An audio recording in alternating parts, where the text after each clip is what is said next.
I want to talk at least in a peripheral way about the three treasures. I haven't talked about that in quite a while, and although I'm not quite sure what I'm going to say about the three treasures, but the three treasures, as you know, are the Buddha, the Dharma, and the Sangha. And Steph Baragato, in particular, saw that as a critically important teaching of the Buddha, because he saw it as a three-legged stool, and the three-legged stool cannot stand up if any one of the legs is missing. So that all three of those elements are critical and need to work in harmony: the Buddha, the Dharma, and the Sangha. And yet, an extremely complex relationship that is kind of riddled with paradox, if you will. So, well, let's talk a little bit about the three aspects. The first of the treasures is the Buddha treasure. Okay, so what does that mean? Well, obviously, it's Shakyamuni Buddha and his teachings.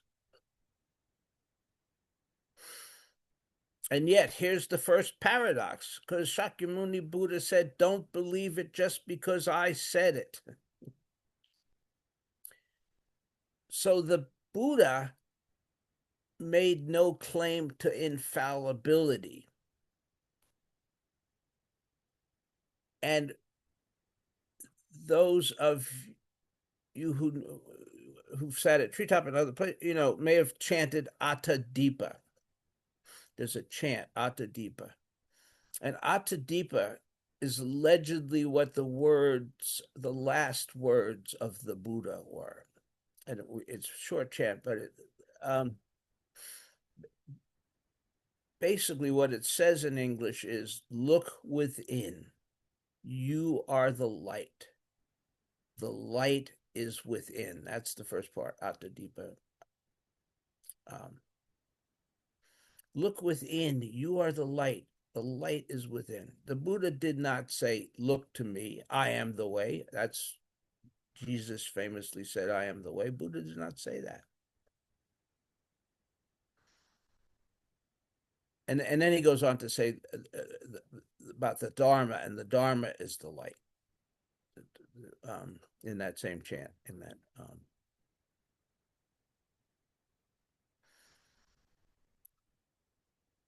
so at least one way that we can understand, well, two ways that we can understand the Buddha treasure is Shakyamuni Buddha and his teachings, but all of you are the Buddha.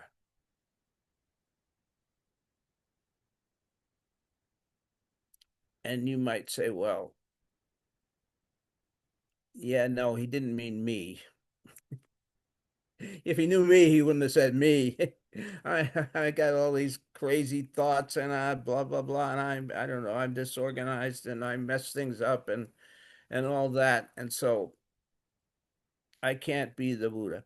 But you are. Take it from him, because he's talking about Buddha nature, our fundamental nature, not our human nature. Although, again, paradox, those two things are fully integrated. Okay, so this is like, okay, so there's who we are, our persona, our relationships with our families and our friends and our careers and all of those things. And then there is our fundamental nature, our Buddha nature, that we all have, although it may not always be visible to us. Okay, may not be, and hence our practice, right? That's what we're practicing for, because that fundamental nature is typically not visible in the context of our human nature. And what we're trying to do through our practice is reveal that in ourselves, to discover the truth that we have, that we all have Buddha nature.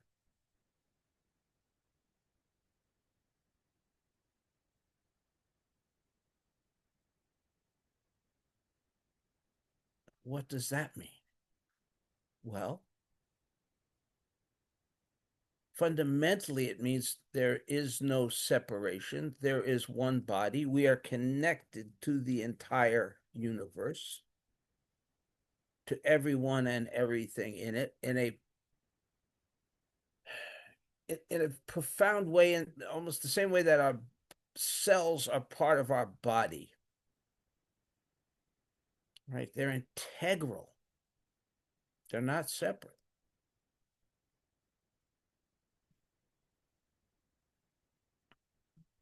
And secondly, that when that we manifest that Buddha nature out of that realization of the one body, deepens our compassion, deepens our connection, and paradoxically deepens our humanity, because because our human nature and our Buddha nature are not separate. And in an ironic way, our humanity is revealed more.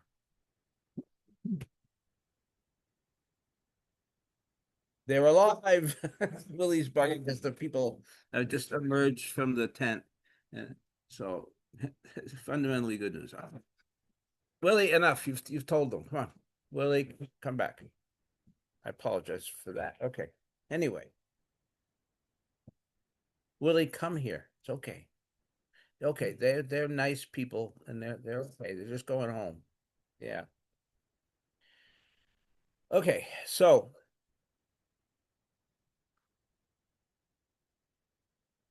those two things are sort of human nature, our ordinary nature, whatever you want to call it, and our Buddha nature are not separate, although we see it that way.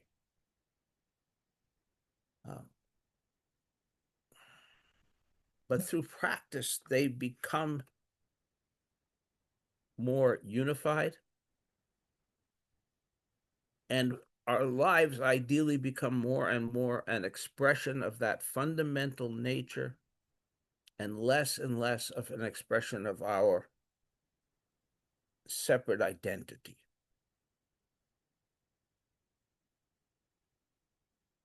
Now, that's rarely a perfect process. Even in the most deeply enlightened people like the Dalai Lama and other, there's still probably not a perfect identification between their Buddha nature and their self nature or ordinary nature. But they're much further down that path than the rest of us. But the more that we deepen that, the more that we realize that, the less self-centered and the more compassionate, open we become.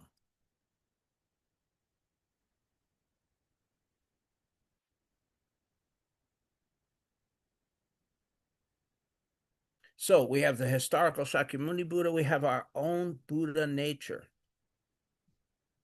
when we're talking about the Buddha. And sometimes we are talking about the teacher, okay? Because the teacher in the context of teaching is sort of supposed to be the surrogate for the Buddha. I don't know how to put that very well. And in fact, I don't have my kutsu in my hand. But if I had my kutsu in my hand, and you've seen teachers that carry a stick, right? That stick is called a kutsu. And that kutsu is supposed to represent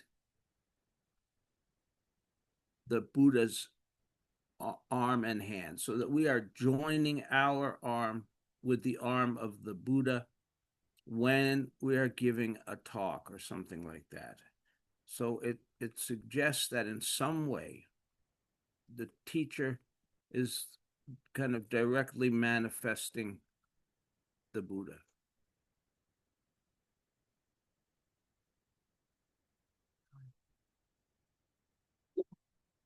Lily, enough. Come here. Come here. Come here. Come here. Right? Come here. No, come here. Come here.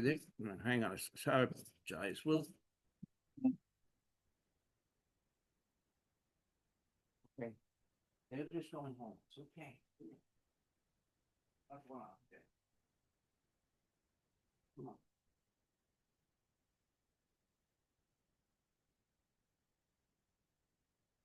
My apology. Willie displaying his Buddha nature. He would like to go out and say good morning to them all. He doesn't know why he's being ignored. It's, yes, I know. Ignored, ignored, ignored.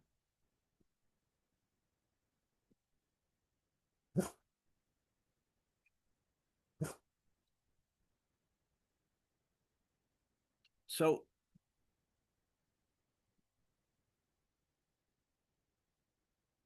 this whole thing gets very sticky in my mind. When I first started practicing Zen,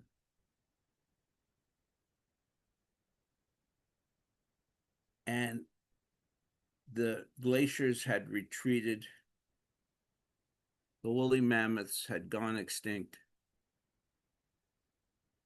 there was an idea that Zen teachers were infallible. That was something that was said and believed. Zen, the infallibility of Zen teachers. And so let's just take that right off the table to start with. That's absolutely untrue. Absolutely untrue. So where did that come from? Well, I think, well, to begin with, there's a grain of truth to it. If the teacher or any other person or the Dalai Lama, is coming completely from their Buddha nature, is completely coming from their connection to the entire universe, then there's a certain infallibility that comes with that, right? But that seldom happens to that extent. Seldom happens. More likely, our human nature is always present to a greater or lesser extent. And the way that I sometimes have described this is in terms of the Cheshire cat. Daido Roshi used the Cheshire cat as an analogy, and I think it's a pretty good one. It works for me anyway. This idea, if you all remember Alice in Wonderland, the cat could, Willie, come on now, faded in and out, faded in and out. And various parts of the cat would appear and disappear and so on and so forth. Seldom had the whole cat there, right? But, or this whole cat gone. And I see it very analogous to the way that the interaction between the Buddha nature and the self nature, coming and going, fading in and out, sometimes more one, sometimes more the other. Okay. And so any generalization that we make, I think, has to fail because it's a constant flux. And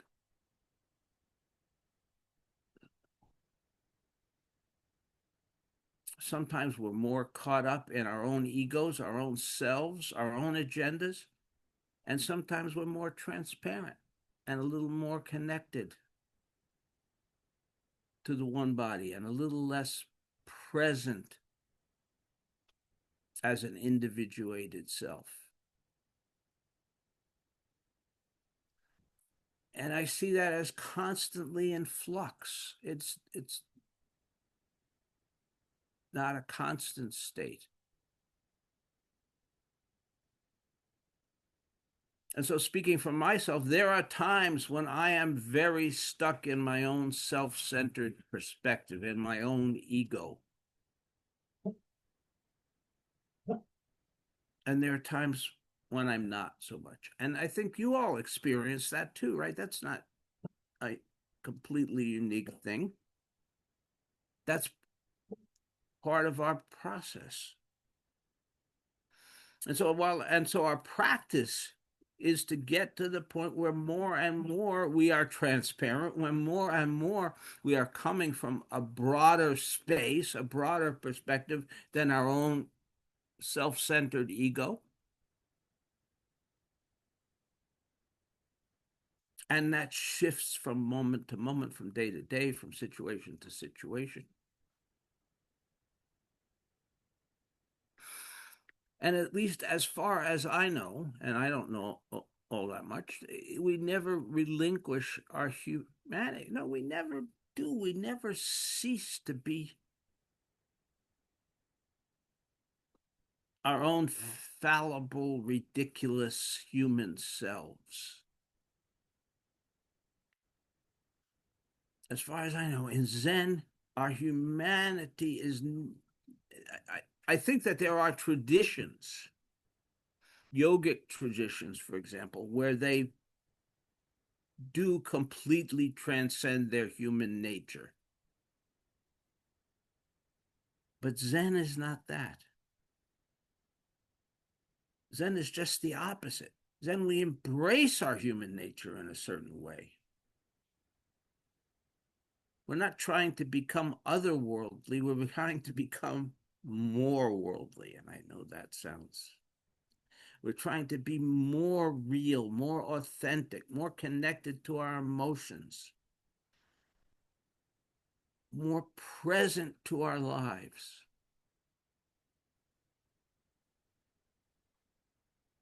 I think it has lots to do with why, in other traditions, retreats can be structured very differently. And in the South Asian forest traditions, monks go off into the forest for months, years. In Tibet, monks go off into the caves months, years. But in Zen, typically our longest retreat is a week long. We're not trying to disconnect from the world. We're trying to connect from a different perspective. If that makes any sense. We'll come back to that. So that I got going on this to talk about the Buddha treasure. So the Buddha treasure, Shakyamuni Buddha, our Buddha nature, right? And to whatever extent, also the teacher shifts with the context. Next, we come to the Dharma treasure. The Dharma treasure are the teachings of Shakyamuni Buddha. But they're also the teachings of everyone since Shakyamuni, this is my view, that has depicted those in a authentic way. I'll use the word authentic. So Bernie Glassman expresses the Dharma treasure. Steph and Margaret Barragato expressed the Dharma treasure, right?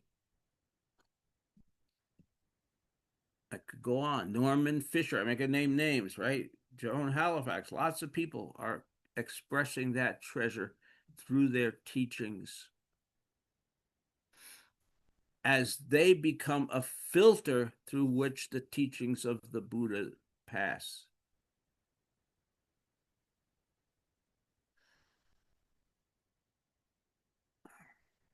But the thing, sort of beyond that, this is sort of maybe sort of a more Taoist notion.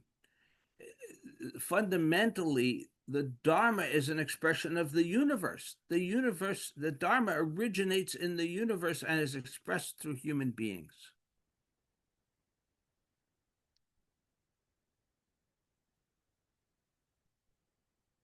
Taoists saw that very clearly when they talked about the Tao, the way.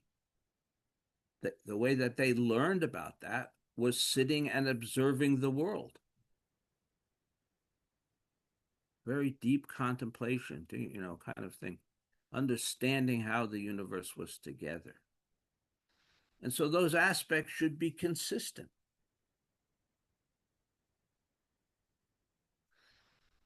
And generally are.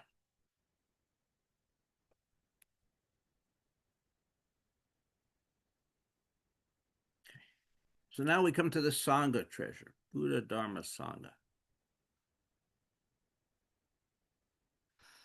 Historically, the term Sangha refers to the Buddhist community, to the people following Buddha's teachings, Buddha's way. Right, excuse me. And originally in India, in the time of the Buddha, during the rainy season, the entire Sangha, the entire community of Buddhists would get together in one place, during which time Shakyamuni would do his teaching, would give his lectures, and so on. And then when the rainy season ended, the Sangha would disperse across India.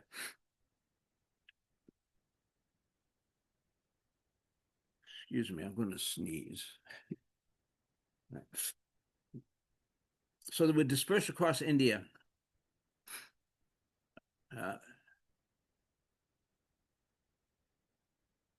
Excuse me. Oh my gosh, lots of interruptions this morning. Okay. And they'd have their bowls to beg for food, and that's literally what they did, was travel the roads and so on. Okay. But the Sangha was a discrete group of people. The Sangha wasn't the Hindus, it wasn't the Jains, it was the Buddhists.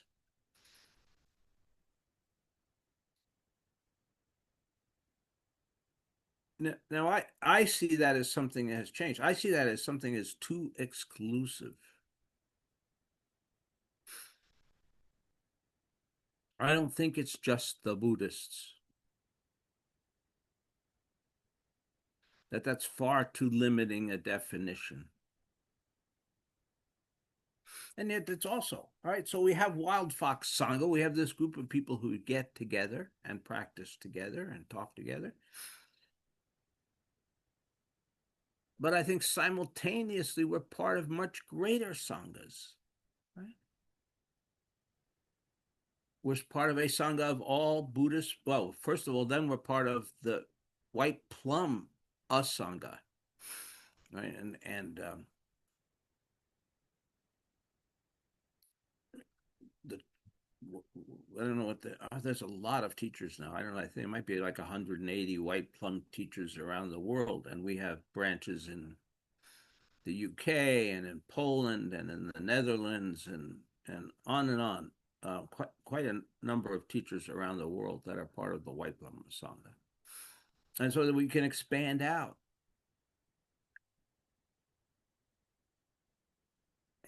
And I'm more comfortable with the broader definition. I think that all of humanity, no, all of creation is our Sangha, all beings. I don't want to limit it to human beings.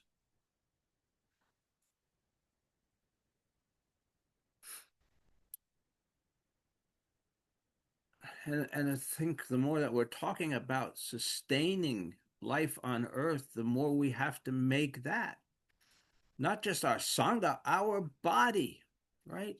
That one body. We are related to everything on this, not on this planet, in this cosmos. It's all related. It's all interdependent. It all affects everything else, each part, each part.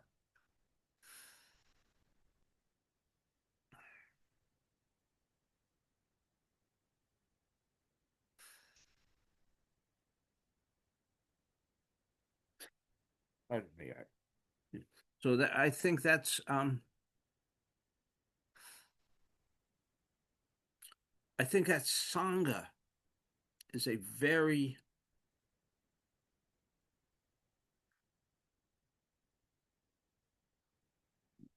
I'm looking for the right adjective. I'm not quite getting it. It's alive and it's not limited by traditional definition.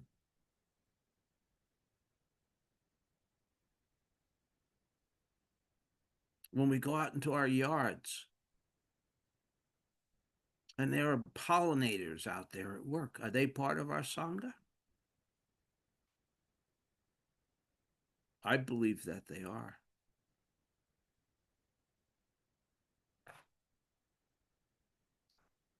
Part of our family, part of our community, part of our way of being in the world.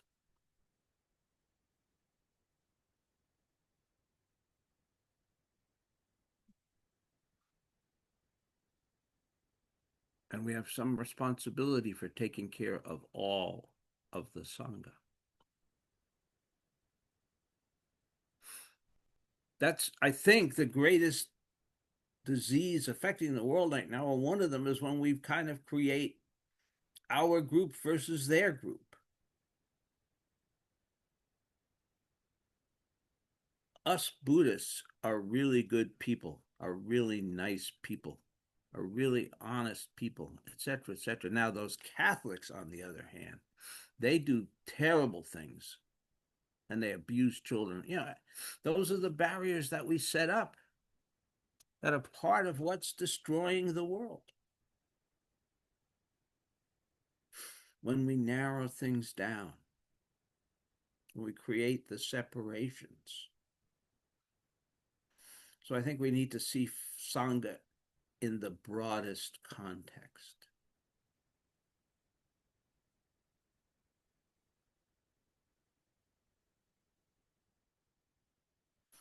And not through the lens of ourselves. You know, when I go outside, talked about pollinators, I've got honeybees and I got yellow jackets. I love honeybees. I hate yellow jackets for obvious reasons. But if I reflect on it, that's my self centered perspective.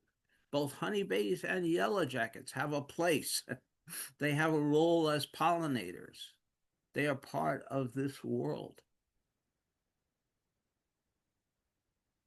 And I need to learn to live with that.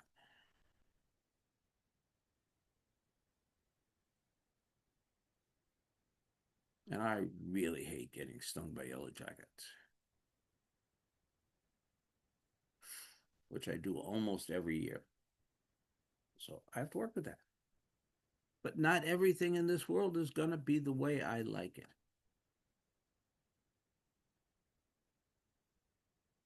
So that's the danger, is that I use the filter of my ego and not the filter or the lack of filter of a greater self. That it's all about what Peter wants, Peter needs, who Peter is in this world,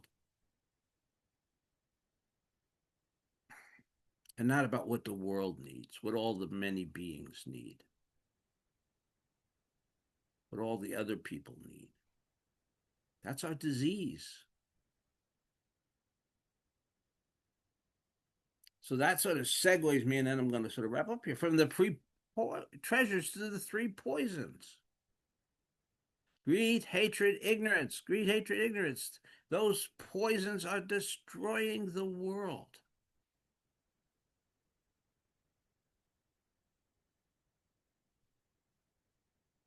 And in this context, ignorance is not failure to take calculus in high school.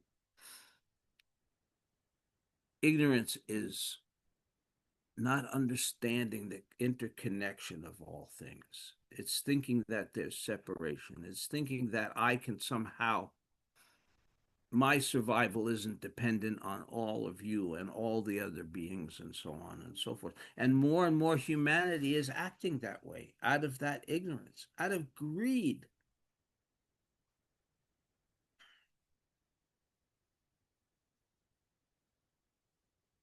We have people who have $200 billion and they don't have enough.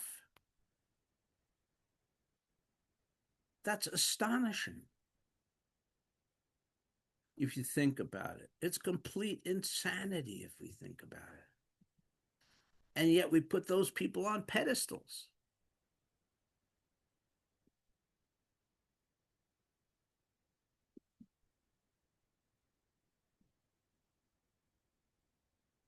What we have done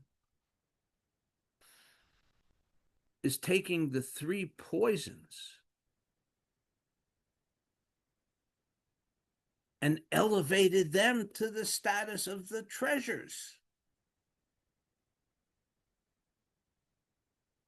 The greediest people are the highest echelon of humanity that people aspire towards being.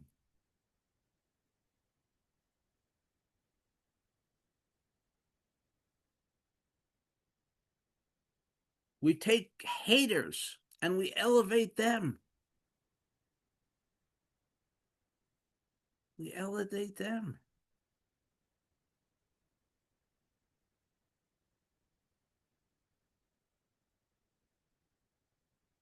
There are religious institutions that are run by people who hate. How much more insanely paradoxical can we get as a species? We're elevating hate and we're elevating haters. And we put someone in the highest office in the land who hates and teaches others to hate. So ignorance is the third poison. And in this context, it's the failure to understand. It's the ignorance, not again, not ignorance, calculus, ignorance of our interconnection, of our relationship to one another and to all other beings. The greed and hatred can only exist in the context of ignorance.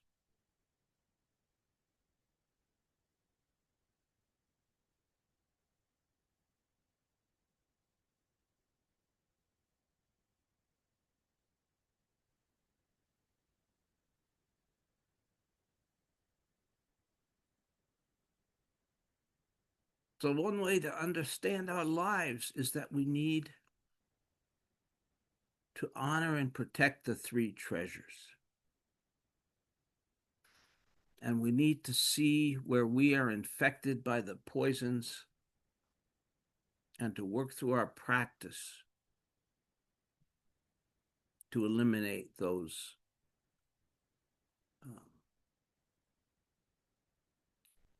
places where we're deceiving ourselves, where we're allowing greed, hatred, and ignorance to gain a hold.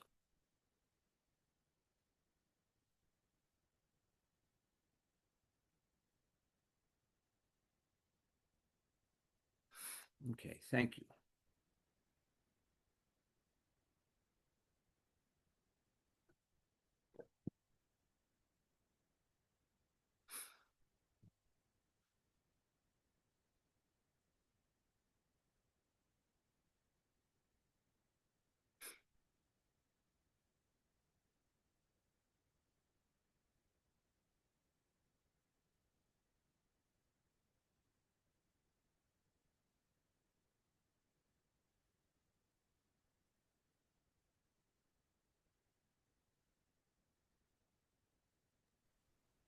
I've been seeing a lot of what you've been saying today through the lens of the koan I've been working on uh, this week. Um, so a monk asked Chow Cho, what is Chow Cho? And it also happens to be the name of a city. And Chow Cho says, East Gate, West Gate, South Gate, North Gate. And what I'm seeing is, so sometimes we're sort of seeing the East Gate, which might be our human nature with all its crazy ideas and everything. And sometimes we're seeing or experiencing the West Gate, which might be the feeling of a beautiful breeze. And sometimes we're seeing the South Gate, which may be the teachings, the Dharma teachings. And it shifts around, sometimes one gate and sometimes the other gate. And we are sort of in training to not be so attached to just the one gate of the human craziness, and switch more to the cool breeze and compassion for all beings. And so anyway, that came to mind. Thank you.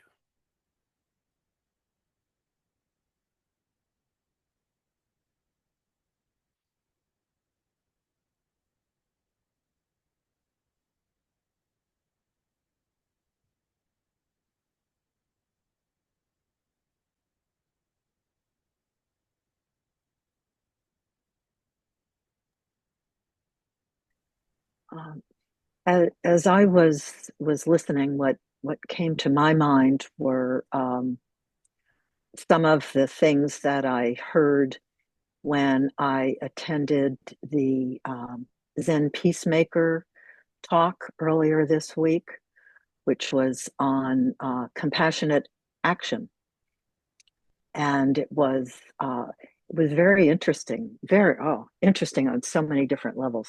But one in particular, I kind of expected that we were going to have sort of a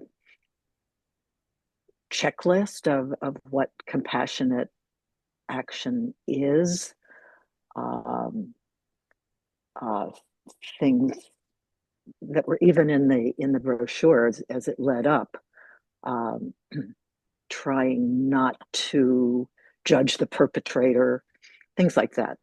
So I expected that we were going to have these not rules but guidelines, and and it was very different. And they started off with the question, um, "How do I know this is the right action?" And I don't want to make things worse. And one of the speakers talked about when you take action, ask the question, how are we healing? And he said, healing is also wholing, WHOLE. So, Peter, you're kind of coming to the conclusion with these three treasures of the one body. And in the Zen Peacemaker talk, it was also moving towards the one body rather than here's what you should do. And he said for the healing or holding, you kind of analyze your own sense of disconnection, or you become aware of this sense of disconnection. Um, and then they went on to say what matters is how we are in each other's lives, our ability to navigate safely and be a good person and stay in relationship with each other. Right or wrong is not so important. You never know if it's right or wrong. And of course, that's the Zen peacemaker not knowing, which made me think when you mentioned infallible, well, if someone's infallible, that means that they are right rather than wrong, rather than not knowing. Um, so I thought that the talk in general was moving us more towards understanding our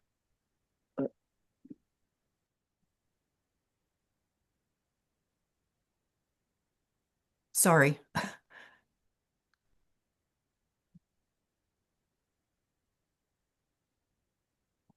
Can you hear me now? Yes. Sorry, my earbuds battery just went out. Um, so it lost my train of thought, but it was focused toward the one body, and that we'll never know if our actions are right or wrong. We have to be in each other's lives. We have to be a good person, but stay in relationship and not pull away. Um, oh, I guess I was talking about infallibility, seems to me to be right or wrong. Um, so it was a wonderful, wonderful seminar, and I think it uh, elaborated on exactly your point of our Buddha nature, our one body, our one body with the Sangha, and that, and for the Dharma, I, and you can correct me, I may be wrong here, Peter, but I kind of see it as the Dharma is what's in front of us. It's our lives, and how we interact with that is comes from the teachings that we have been studying and making making a part of us. Um, and that's kind of one body too. So that's sort of how I'm seeing things this morning. Thank you. Thank you.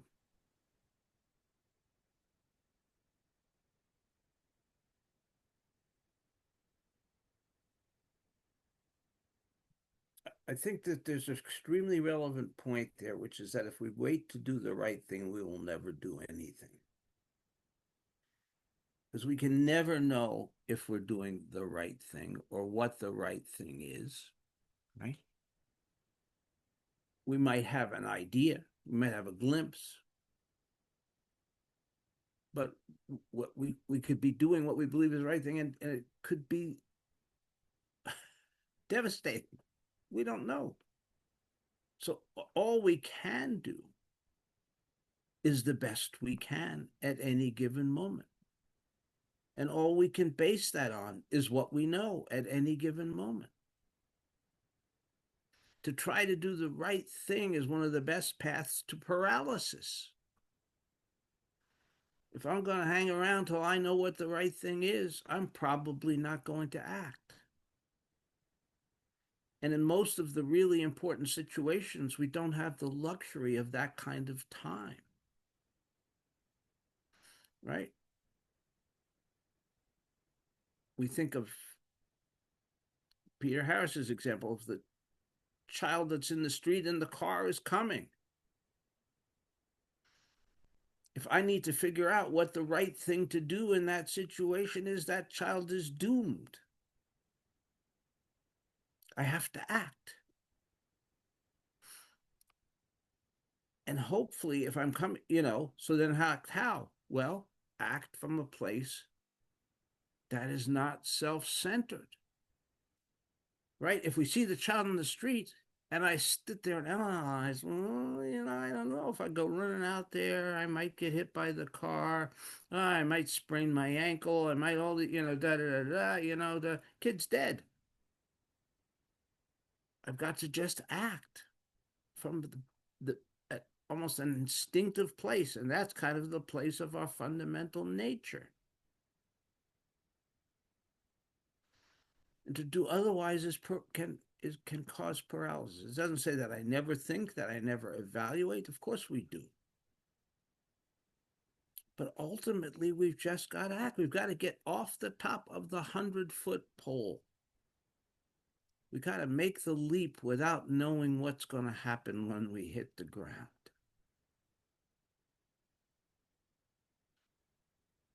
Right?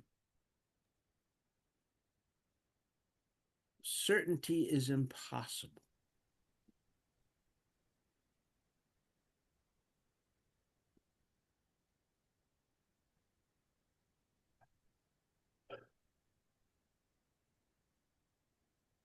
I attended that discussion with Susan and 78 others, I believe, Susan. I believe it was a good group. And the idea of the pole and leaping off the pole is a good one because it starts because one of the basic tenets here was not knowing. But what impressed me with these five people, um, particularly, well, really, really very deeply, is the level of doubt they had. Uh, uh, Almost like a passionate doubt. They were so concerned, but they were weighing and weighing, and then the not knowing comes in, and which is a healthy thing, but saying exactly what you say, act. You act with the best you can do, the best you can think of in all kinds of things, conflict resolution, particularly groups at each other's throats, people at each other's throats, people in crisis with themselves, etc. But the searching was just wonderful to see. I mean, I thought I was going to see people who were really solid, and they kind of had answers. This wasn't that cut and dried at all. It was the passion they went into this with that was, to me, a teacher. Thank you.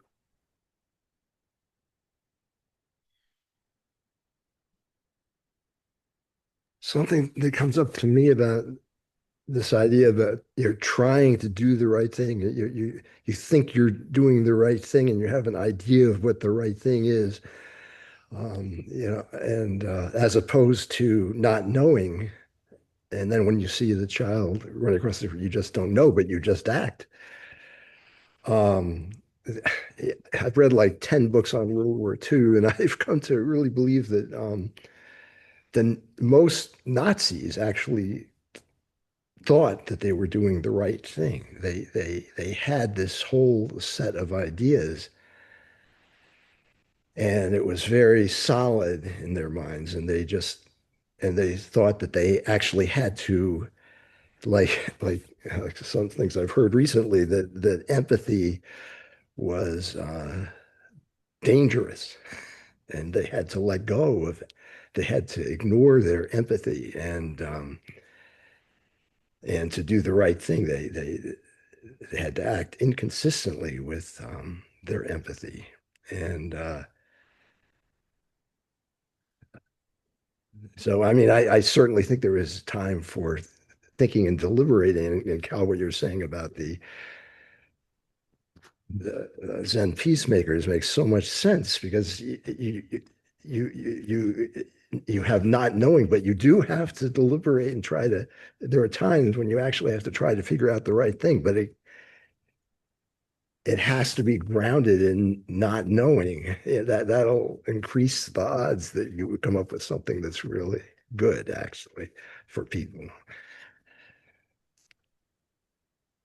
Gary, I just finished reading a book about the Philippines and the Second World War.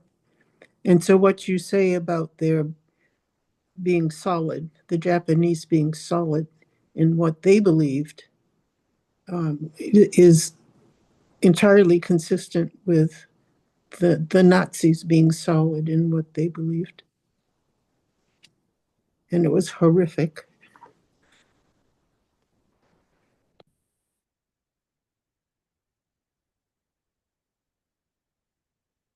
And one of our most striking failures in Zen was the Zen teachers who supported Imperial Japan.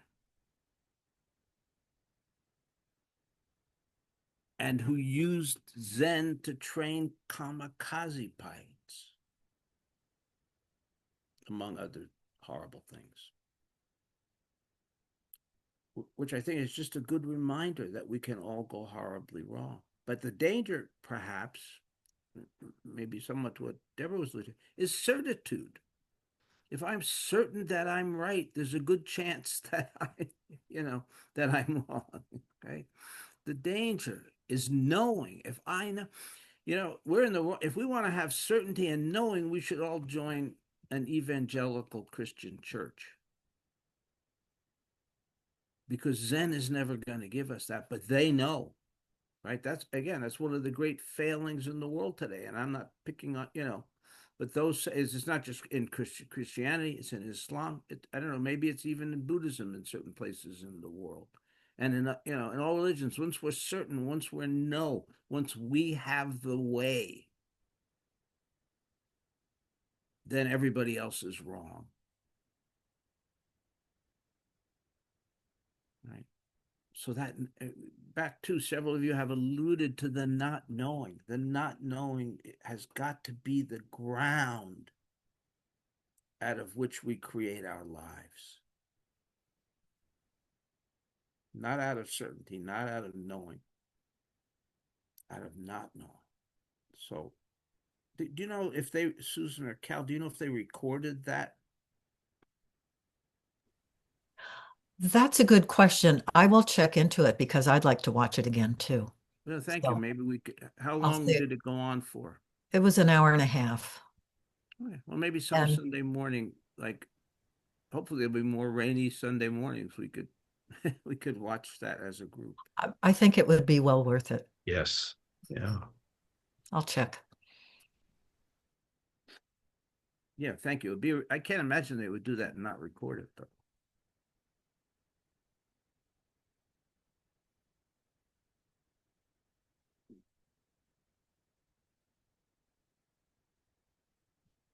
Okay. Final thoughts, comments, observations?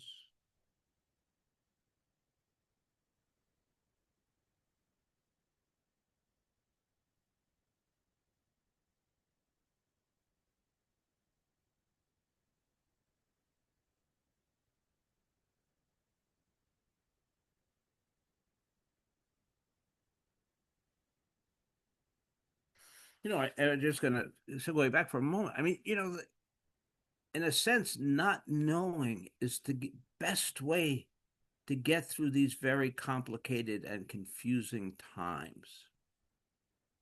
If we think we should have certainty, if we think we should have a clear pathway amidst all the chaos that's going on right now, we will struggle, we'll be frustrated, and we will ultimately fail. But if we're able to stay in that space of not knowing, and just relying essentially on the Dharma, that it will point the way eventually. It will point the way. And in the interim, we will do the best that we can. That's all that we can do.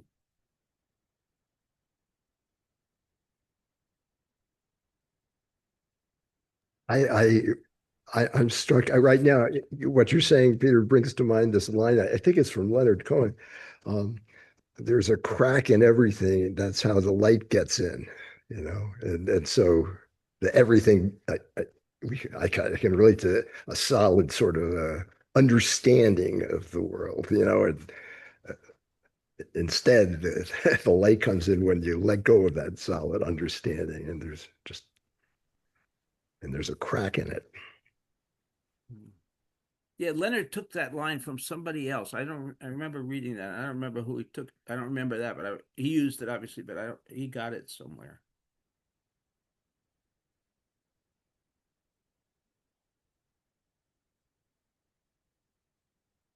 Well, there is. If we're looking for perfection, we're always going to be greatly disappointed. What's the Japanese art where they solder broken pottery with, I guess they use gold, right, to kind of. So they're taking the brokenness and making it the beauty.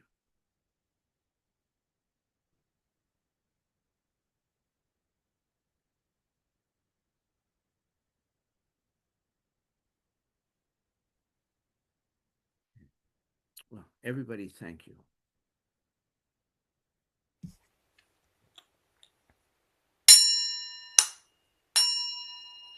Creations are numberless. I vow to free them. Delusions are inexhaustible. I vow to put an end to them. Reality is boundless. I vow to perceive it. The enlightened way is unsurpassable. I vow to embody it. Creations are numberless. I vow to free them. Delusions are inexhaustible. I vow to put an end to them. Reality is boundless. I vow to perceive it. The enlightened way is unsurpassable.